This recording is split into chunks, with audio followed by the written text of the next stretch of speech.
સુરત જિલ્લા local crime બ્રાન્ચને માદક પદાર્થોના ગેરકાયદે હેરફેર સામે મોટી સફળતા મળી છે. પલસાણા તાલુકાના તુંડી ગામ નજીકથી પસાર થઈ રહેલા એક આઈસર ટ્રકમાંથી પોલીસે અંદાજે ₹4 કરોડથી વધુની કિંમતનો 2500 કિલો પ્રતિબંધિત વનસ્પતિજન્ય માદક પદાર્થ પોસ્ટડોડાનો જથ્થો ઝડપી પાડ્યો છે. પોલીસને ચકમો આપવા માટે આ જથ્થો ચોખાની પાપડની આડમાં લઈ જવામાં આવી રહ્યો હતો.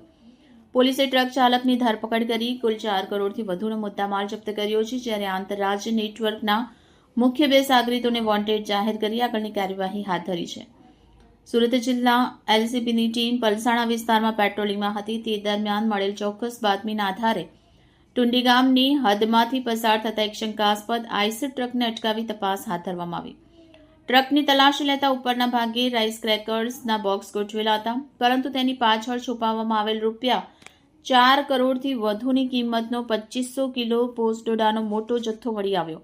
પોલીસ તપાસમાં બહાર આવ્યું છે કે માદક પદાર્થનો આ જથ્થો મધ્યપ્રદેશના રતલામથી ભરી રાજસ્થાન લઈ જવામાં આવી રહ્યો હતો.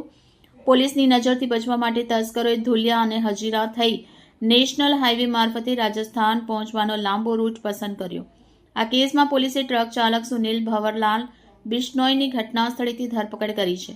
પ્રાથમિક પૂછપરછમાં ડ્રાઈવરે કબૂલાત કરી છે કે આ ગેરકાયદે જથ્થો પહોંચાડવા માટે તેને એક ટ્રીપના ₹70,000 આપવાનું નક્કી કરાયું હતું.